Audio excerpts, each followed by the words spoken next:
Why does Elon Musk keep getting the full self-driving date wrong over and over again? 1 million robotaxis on roads by the end of the year. 2019, April. So where are they? 2020, December. Now Elon says by the end of 2022, there will be full self-driving cars that will be safer than human drivers. This is not a critique of Elon. I believe Tesla stock will 10x by 2030, and out of all publicly traded securities, the only one I own is Tesla. And I'm a millionaire serial entrepreneur and investor, so that is not a small statement to make. But let's break this down and let's find out what to actually expect, and is it really possible that it will be solved this quickly, or maybe it's a few years away, or maybe it's never going to happen. Which obviously I believe it is going to happen, because that's why I believe Tesla stock will 10x. But let's break down exactly why. Dave Lee had James Doma on his channel, very long interview, so we will pick the golden nuggets here. I get when you work in a technical domain and your job is to solve this really complicated problem, you spend all your time thinking about everything that could go wrong. It was Eric Berger, I think it is. He writes for Ars Technica about. Yeah. So he had this. He talked about how he really didn't expect the JWST to work. Right. You know, they had this super complicated deployment thing with like all 700 sequential single point failures or some, maybe it was 170. It was like some huge number. And he talked to all these people over the years who worked on the project, and they're all engineers, and they're like, oh my God, there's like no way this is going to work. Like there's so many things that could go wrong or whatnot. And of course it worked. Right. We send I had a friend who he designed landing systems for rovers that got sent to Mars. Right. And talking to him about like the stuff that could go wrong is just like so pessimistic. It's like, we got to get this wrong. And a lot of the problems they're dealing with are just, you can't simulate, like he's got to use these hypersonic wind tunnels to test, tungsten carbide heat shields. Nobody's ever built these before. We're going to put one on a rocket. We're going to send it to Mars, and it's going to work on the first try. It just doesn't sound very likely. And yet they do work out. So what's with this disconnect between technical people who are deeply embedded in the thing? It seems like they should be the people who have the best insight into whether the thing will work. But you find when you talk to these people, when you work with these people, and when you have done that yourself, that the act of working on these really complicated problems makes you very pessimistic about how things will go. I mean, as an outsider, you can look at this. I would have these problems where I'd just be in the middle of, at work, and I'd just be buried in this thing. I'm like, God, this is never going to work. We got to get this to work. We got to get that to work. And my boss would be standing over here in the hall like, 6 weeks will be fine. And he would be right. I'd be there just pounding my head on the desk like, there's no way this is going to work. I just can't see how it's going to. But he had seen it happen a bunch of times externally. And, I should be the expert. I'm the guy doing the problem. And he's standing in the hallway looking at me saying, like, you did this 3 months ago. It was the same thing, right? It'll be fine. So this explains why most people are so pessimistic about full self-driving.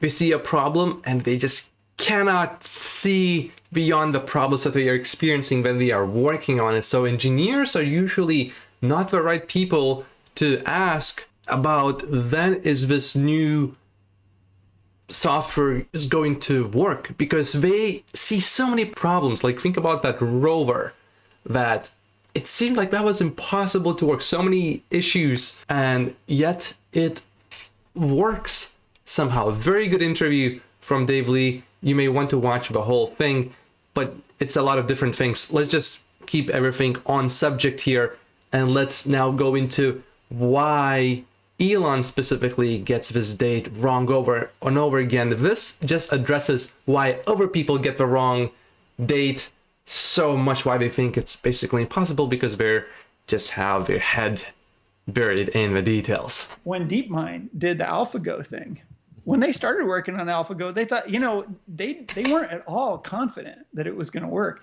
right up to the day that they went and they, and they played against a top pro. They weren't confident it was going to work. They didn't know, right? They had all these reasons to believe that it wasn't going to do that. And only just a few months before, it wasn't working nearly as well. They had all kinds of problems with it, right? And then, it went from being, better than a decent pro to better than a really good pro to like freaking godlike, like so good. Jan LeCun had a great line in an interview that I heard the other day. He was talking about how Go players, like pro Go players prior to AlphaGo, right? They had thought that they were maybe within a couple of stones of playing a perfect game. It's called 2 stones from God or 3 stones from God. It's like describing somebody who's really, really transcendently good Go player, is that they were so close to playing a perfect game. And now we know, because we have a Go God, we know that you guys, you're not within 20 stones of God, right? I mean, like, that's how much better it was. And so, and that happened in no time at all. Just like literally a few months before they did it, the consensus of experts was it was a decade away, if ever, that Go would be beat. And then it just happened. Expert consensus was a decade away that it's going to happen or it's never going to happen. A decade. And then it literally happened the next day. Yeah. How can people be so wrong? So here's the thing. Here's why Elon Musk is specifically wrong. He sees this data. He knows what happens with games like AlphaGo. And he is trying to calculate something that is basically almost impossible to calculate precisely, but you can get it roughly right, knowing that everyone is going to be way too pessimistic. Now, by default, you will then lean on being way too optimistic, because, the line goes like this and then it goes straight up. So where are we exactly here? That is very difficult to predict. Basically, we can't really predict that. It's very hard to do, even for the best world's engineer. It is very difficult to do. But what is very obvious is that it is much closer than most experts believe it is. And the consensus is that it's many years away. And as we have seen from what happened before, the consensus was very, very, very wrong. And I believe the same thing is happening with full self-driving. Me personally, when do I believe it will get solved? I really don't know. I don't think that actually matters to me as an investor. What does matter is who will be the first one to solve it, and will it be solved in my lifetime? Because I'm a long-term investor in Tesla. If I hold the stock for the rest of my life, I am very happy with that. Now, I believe it will happen within the next 10 years. And I believe it will happen by 2030 and perhaps maybe before then. But which year exactly? I don't feel comfortable making that prediction. I believe it will happen. I believe Tesla will be the first one to solve it. Why? Because Tesla has already so many cars on the road that are collecting real world data, not simulated data in the computer. They have millions of cars that will be on the road in the next few years. The fleet is growing exponentially and the data is getting better. And you look on my channel, you look at the drives, there's a 1 hour no intervention drive. That is incredible.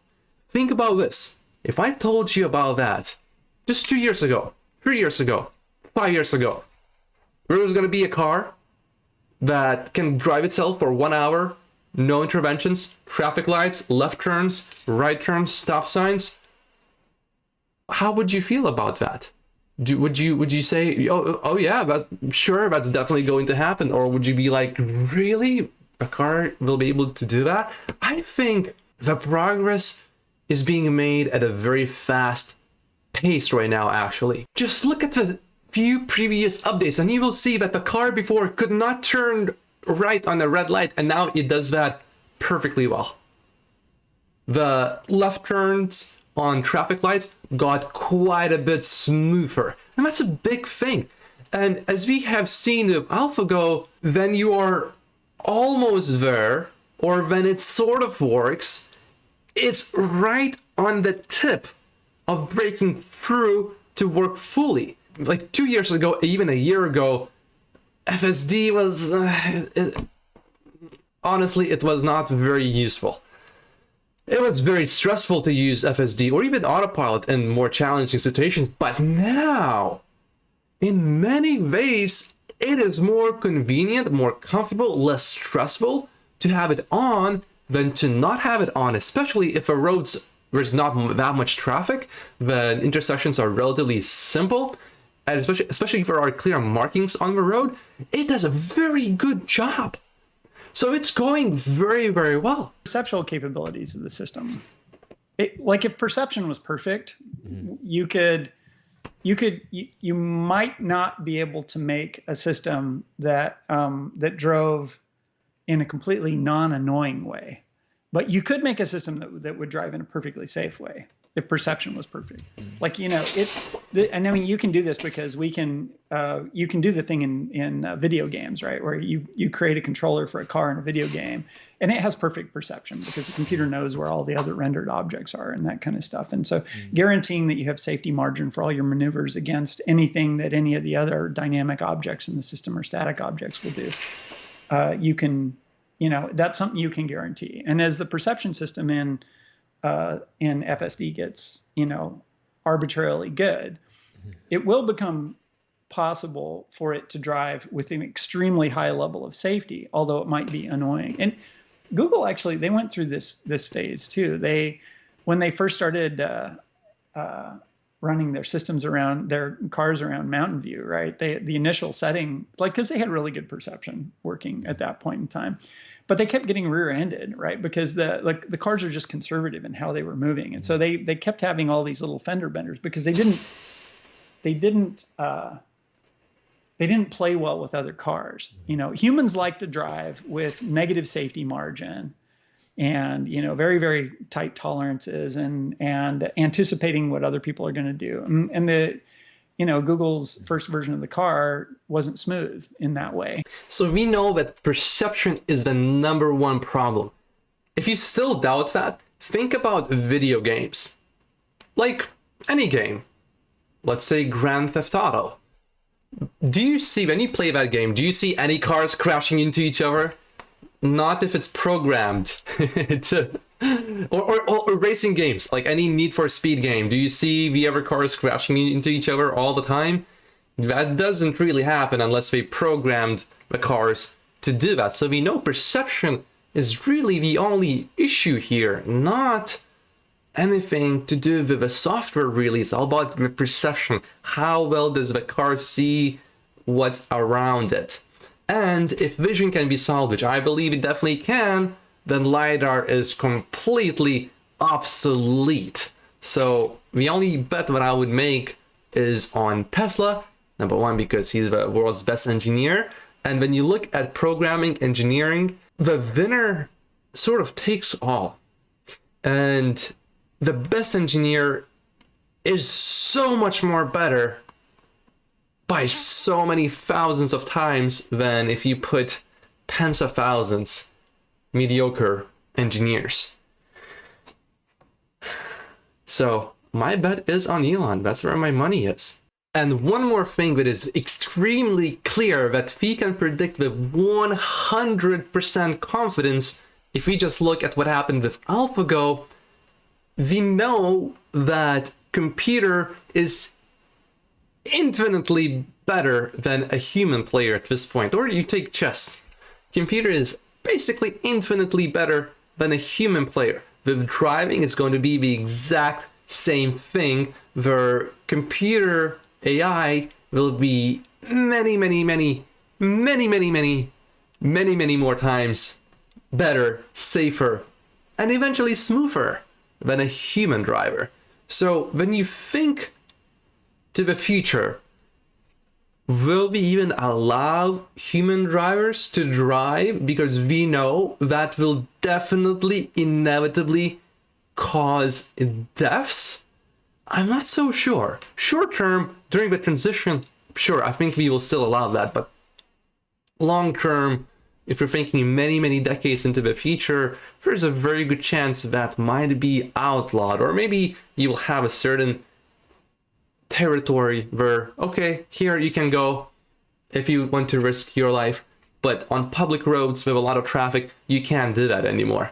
Probably, but that's many years, many decades away probably. If you are still skeptical about full self-driving, just browse through my channel, watch the videos about full self-driving where I react to them as FSD makes mistakes, and those mistakes, most of them are not like big mistakes. Now some of them are like, yeah, that's pretty dangerous, but just watch the first video just a month ago and compare it to one of the latest ones. You will see a very clear difference how it handles itself. So if you extrapolate that into the future, you will see a very clear trend at how fast it's getting better. And that's why I believe Tesla stock will 10x by 2030.